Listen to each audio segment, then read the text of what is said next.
Hello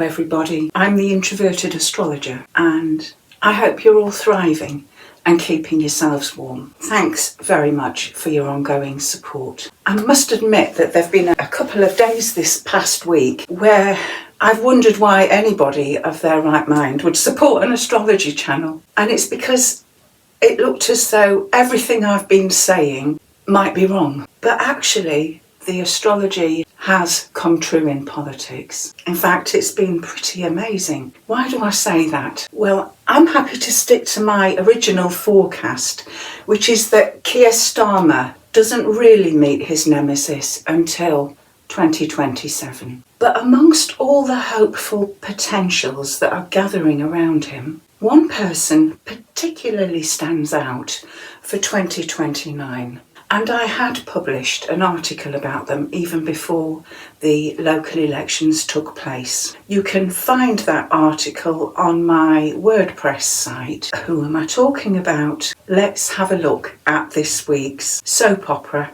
and find out. Now, this is Keir Starmer's noon chart, and what I had seen for this year was it looked like the trouble would start beginning. In fact, I also thought that he would have quite a tricky month leading up to the local elections which have just happened, and this is because we knew that a transit from Saturn would square his Mars during the month of April. This kind of connection can produce an experience where we are very frustrated. We could be very angry, resentful, but we're unable to let it out properly. We might feel that we have to do something that we really don't want to do. And indeed, as we went through April, the whole Peter Mandelson saga reared its head again as it emerged that he had failed enhanced vetting checks. Now, Starmer's incredulity and frustration were probably quite genuine, and I can say that because I know this would be in the nature of Saturn square to Mars. Another thing we knew was that Uranus, moving through the early degrees of Gemini again, would form its final square with his natal Uranus. This kind of contact can be very disorientating, very disruptive, can be quite shocking and surprising, and it's one of those lengthier transits because Uranus is relatively slow moving. So when this transit first hit, we're looking around August or September of last summer, and it was in the space of literally a couple of weeks. There were major disruptions and dramas. Angela Rayner's tax management came to light. Peter Mandelson and his connection with Jeffrey Epstein broke the media again and caused very significant upset. Sue Gray, Chief of Staff, left the position, and another member of the team around Keir Starmer had to leave their position too. So this kind of sudden, surprising upset over which we have no personal control. This was the stuff of Uranus square Uranus in 2025, and Uranus has now made that contact again and will now move away from that position over late May and June. But for now, surprise and shock is very much in the air. There was something which I was warning viewers about, and this is the fact that solar arc Mars was in the area of Keir Starmer's natal Sun and Pluto. Now, if you look at his natal Sun and Pluto, they're very tightly connected together in the sign of Virgo, and so all that Virgoan focus on systems, processes, how things work, keeping an eye on the small details, working in an orderly and methodical way. You can see all those kind of qualities beaming out of Keir Starmer. But because Pluto, the planet of power, is so closely connected with this, it does bring in this most intense determination, possibly sheer ruthlessness. And when solar arc Mars arrived in the area of this Sun-Pluto conjunction, I had warned that we would be looking at some kind of high-stakes scenario playing out, where every move we made would have high consequences one way or the other. The determination, the level of struggle or fight that we might face would be intense. And unfortunately, without that exact birth time, I wouldn't have been able to have said exactly which corridor of months would be most likely for this to play out. As you can see, with a noon birth time, this solar arc Mars is around the area of 10 degrees of Virgo, and so it is within minutes of arc to that Sun-Pluto conjunction. A fight for survival is literally how this has played out. The other most prominent aspect that concerned me was the fact that transiting Pluto is now in the area of Starmer's natal Saturn. And Pluto is the planet of power. And the astrology of it has been quite stunning, really, because Pluto was slowly inching closer and closer. And when we got to early May, the exact day of the elections, Pluto then turned retrograde. And when a planet turns retrograde, we're looking at a review, a revision, a reassessment. And with Pluto representing power, it has literally manifested as a need to reassess power and the way our lives are structured. This particular transit can strip away something of our defence mechanisms in a way that can make us feel quite raw and exposed. And with Pluto moving so slowly, by next year in the spring it makes the connection with Saturn exactly. And it will be slow moving. It's going to carry on through 2027 and 2028 in a pretty exhausting and exhaustive stripping away of Starmer's foundations and structures. It will question legitimacy, authority, power, and this will be tough. Now, there are some parts of Keir Starmer's unfolding story that I can see ahead, but I can't yet see why. So as we move forward into this year, at some point, I suspect transiting Saturn is going to oppose his moon in this ongoing transit, one that will not truly move out of the way until next year. Our emotions are likely low. In fact, we may even need to disconnect from them somewhat in order to do the work that's in front of us. This can be quite lonely, somewhat sad. We also have to consider the aspect of this being a Prime Minister's chart, and therefore the moon can be representative of us, the people, the general public. And in this case, the Saturn moon contact is showing this increasing and rather sad awareness that we are not popular or dearly loved as such, and so emotionally we might feel somewhat alienated. At some point, the progressed moon and the progressed sun are going to form a square, so this is yet another intense period where we run into hurdles. This marks a pivotal moment in our wider life cycle, which is spanning some 28-29 years. It describes some kind of crisis or culmination that provokes us to check the ground beneath our feet. But the genuine intensity for Keir Starmer, in my opinion, does not arrive until 2027. And this is something I've been consistent with since 2025. And the reason why is that some of the transits that we can see have begun taking hold this year actually reach more intensity next year. So next year we have Pluto back on Saturn. We most certainly have Neptune opposing Mercury. Saturn will have moved further into Aries and will oppose that natal Venus, and that's quite a sad aspect. So we look at this continuing erosion of authority, but in 2027, Neptune has moved further into Aries and squares with Starmer's natal Mars, so his ability to fight for himself and to get what he wants is going to be persistently undermined. And so this too is another fairly discouraging transit.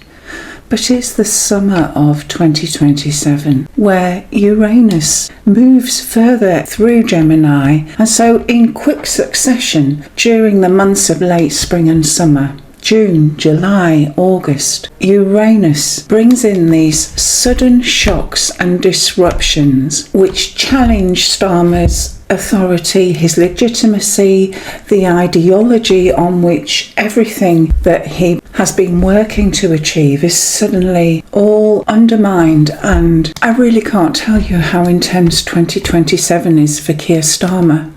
So there were days this week, particularly when it looked like West Streeting was going to mount a challenge against Starmer, that I thought, what on earth is going on? The intensity for Starmer reaches a crisis point next year. Why does it look as though it could be over for him any day now? And yet it hasn't come to anything. There has not been a leadership challenge just yet, and perhaps what we have been seeing the last few days is the seeds of something which doesn't ultimately bear fruit until next year, and possibly in the summer of 2027. I'll put some of the trickier connections I can see up on the screen for 2027, and that will allow you to grasp quite how much is going on. Although I don't personally support the Labour Party anymore, and I definitely don't support Keir Starmer, I do actually feel sorry for him, because it simply looks so much for a person to work through in a single year. Now, what have I seen that has made me prick my ears up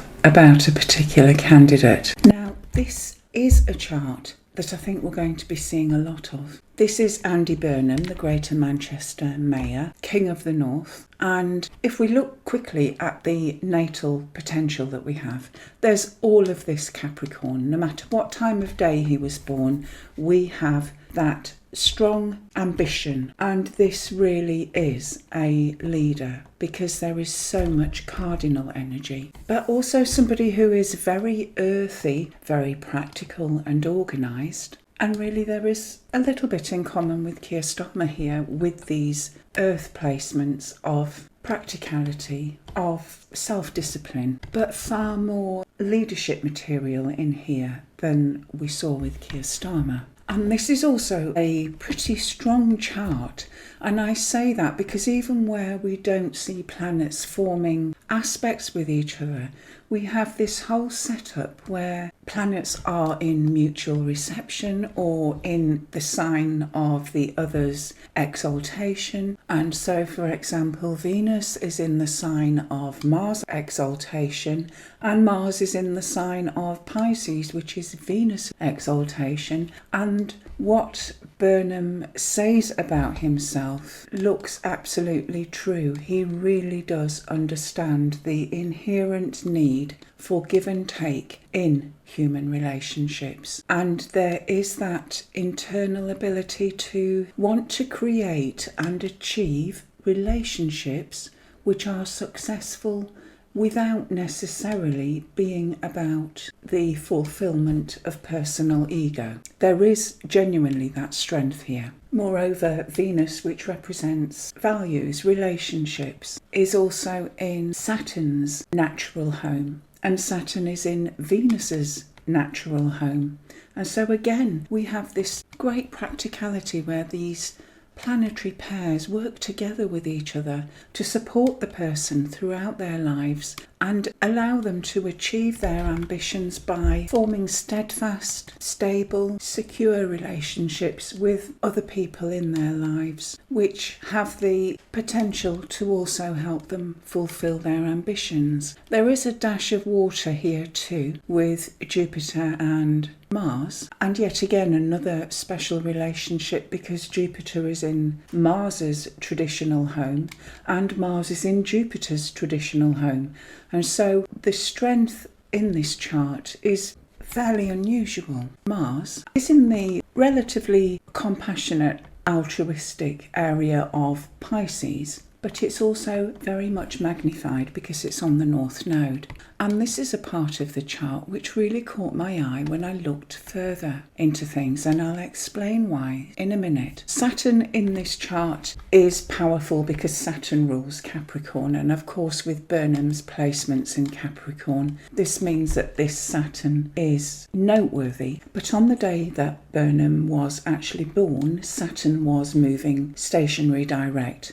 This greatly amplifies its power, and again we're looking at something very self-disciplined and stable here. Now, I had published an article on some extremely strong measurements coming to fruition for Burnham in around 3 years' time, and I published that article before we even had election results. I couldn't understand then what I was seeing, so let me show you what I'd picked up. What I'm showing you here is Andy Burnham's natal chart in the centre again, but around the outer edge I've placed the progressed and solar arc positions, and I have dated them for July of 2029. This is just an approximate month, just to try and get somewhere in the area of the next general election. And all manner of things have now fired up for reasons that I don't understand yet. They are actually pretty awe-inspiring.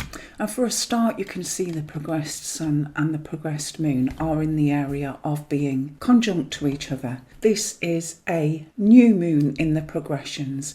It heralds the start of a major new life cycle. This is a life cycle which unfolds over, say, 28, 29 years. This is important. But even more strikingly, this new moon falls on his natal Mars, and so he is literally fired up, coming to life and going for the one. The energy in this is immense. This is the equivalent of a heavenly triple boost of steroids. By this point, his progressed Mercury is also trine with his natal Jupiter. And so again, we have this faith and optimism, potentially strong, positive personal growth and fulfillment.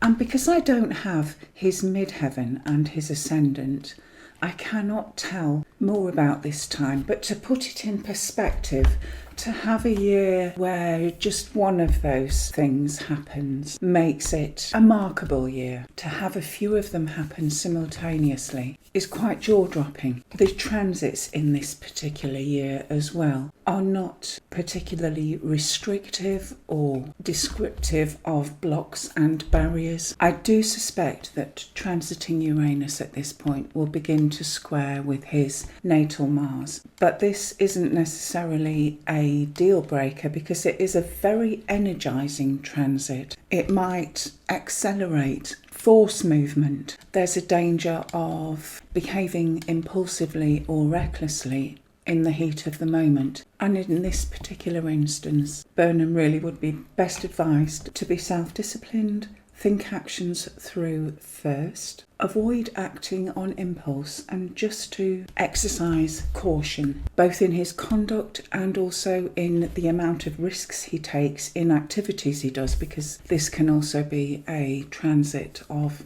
accidents. Now, putting this aside, there are still a couple of things about our current situation which puzzle me. I wish I had that precise birth time. Nonetheless, Saturn is moving through the first half of Aries this year, and this is when Andy Burnham intends to run as the candidate for the Makerfield constituency. I don't know exactly when this by-election will be held, but I do know that Saturn by transit will square with his Venus, possibly with his moon and his sun too.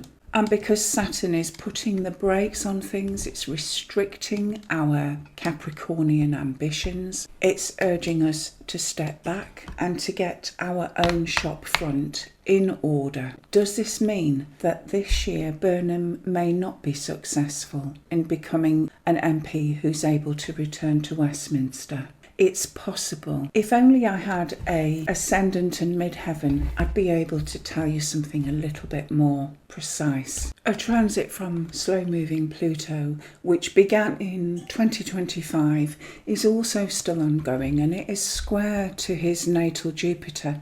So it has set up that relentless determination to succeed, to become better, to pursue our belief system and ideology. Yet because it's a square, this comes with some stress and potentially a feeling of being blocked. And he certainly was blocked earlier this year, and this same transit came within a degree of orb. Will this feeling of being blocked continue? I don't think this will dissuade Burnham from his ambitions, but I do want to say that for some reason his chart is so alive in 2029 that even if he isn't successful in Makerfield, don't lose hope. The reason why is because as we trip into 2027, fresh change and impetus comes into this man's life and new horizons will open up.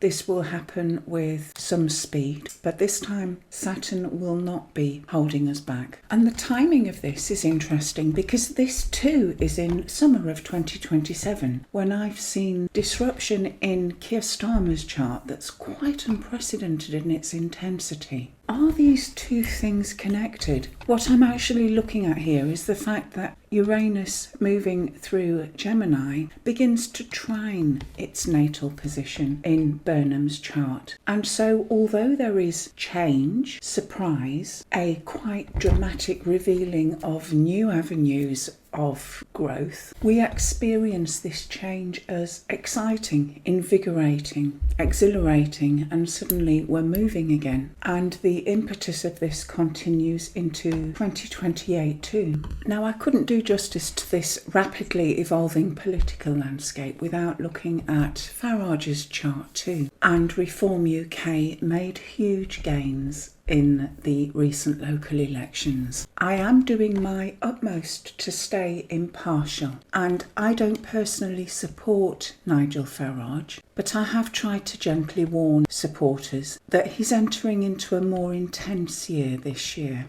You can see his progressed moon is going to enter early Aries and travel through his 8th house over the coming couple of years. And the 8th house is where we find sudden crises that need dealing with. Everything becomes more intense. Situations rear their head which need dealing with quickly. And I can say this with certainty about Farage because, of course, I have a birth time.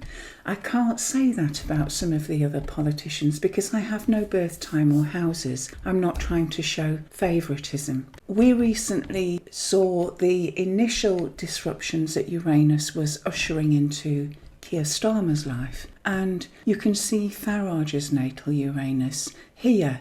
We know because of the birth time that it's very near his ascendant, and where something is within a few degrees of the ascendant, its position is very much strengthened. This will not prevent it from playing out in quite shocking and disruptive ways, but it means that our personal capacity and resilience could be heightened because its natal position is stronger. Now, I suspect we've already seen Nigel's natal T-square involving Venus, Saturn and Uranus being tripped off by a transit from Uranus. I suspect this has something to do with money, funding, his relationships with people around him, and that there could be some sudden upsets in this kind of area. And so we have seen media focusing more heavily on Farage's international funding, people who have donated to his cause, and this is still playing out now. I've already explained that because the unfolding chart that I see is showing me somebody who is most certainly inclined to fight their own corner.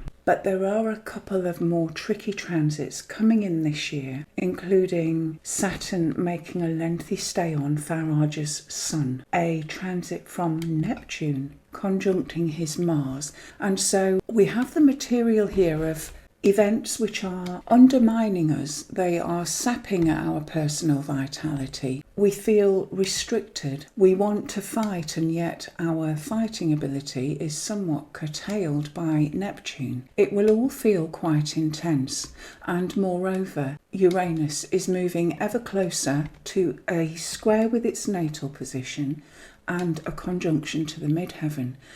And so our landscape is going to be subjected to some disruptions, and we have an approximate midheaven time of around 6.5 degrees of Gemini. So Uranus only gets up to 5 degrees and 42 minutes of Gemini by this September. Will this be close enough? I can't be certain. I'm not sure how precise this birth time is because it came from his mother's memory. We might not be aware until around next May or June of exactly how this plays out.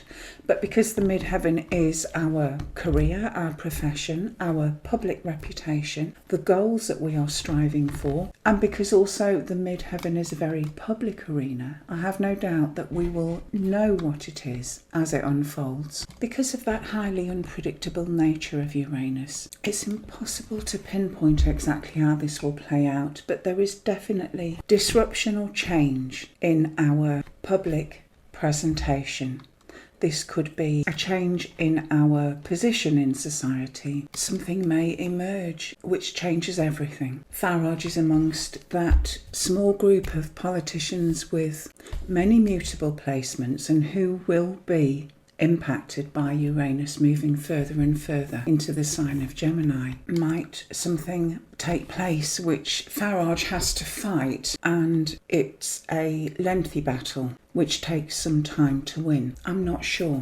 However, we've got to bear in mind that Farage heads up Reform UK, which is a registered company and can carry on regardless of which disruptions or crises that Farage may have to power through over the next 2 years. There is another candidate as well, which I must mention in light of Uranus transits, and this is Jeremy Corbyn. Now, I don't support Jeremy Corbyn personally, but when I did his chart, I did notice that he has Uranus conjunct his Sun later in summer. And in fact, it will also begin to trine his Jupiter, probably later in May.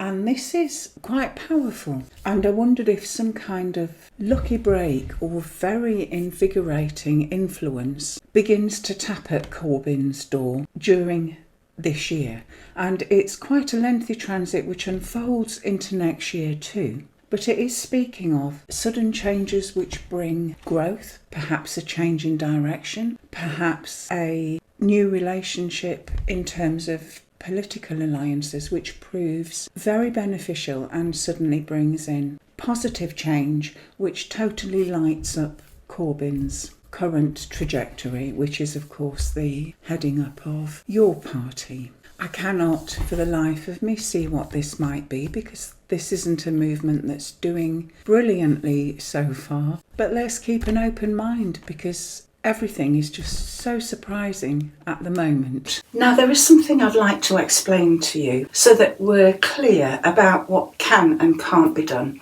with astrology and forecasting at this point. I can't forecast for certain who the triumphant Prime Minister will be in the next election just yet. We know that election has to take place no later than August of 2029, but the actual month that it happens hasn't been set yet. And until society sets that intention, my hands are tied. So even though I can look at somebody's personal chart, for example, and see that it is absolutely zinging in the spring or summer of 2029, that doesn't necessarily mean that they will be successful. And the reason for that is because it's quite one thing to become elected as an MP. That is our individual personal career path. However, to become a Prime Minister, that is something huge. It has far-reaching consequences for a country, and so it will be reflected in the National Astrology chart of the UK. So whatever I have put to you in this video, don't lose hope for your own preferences. And also, as I've explained a few videos ago now, the transits from Uranus, particularly this year and next year, are going to be massive, and they will greatly impact a lot of the current leaders. We could have some pretty rapid reversals, shocks, reorientations, and we just may not be able to see why at the moment, but they're coming. Now, I have got round to putting together my own website and a few other social media links, and so I'll put the details for those things in my description box and the comments. If you would like to check out any political articles and forecasts, they're there in writing. And there is also a form on my website that you can use to get in touch with me if you need to. For my next video, I think I might toddle off to the United States and have a look at Donald Trump, because he has a June birthday, and so he has a new solar return coming up soon. But until then, keep safe. Thank you for watching. Take good care of yourselves, and God bless you all.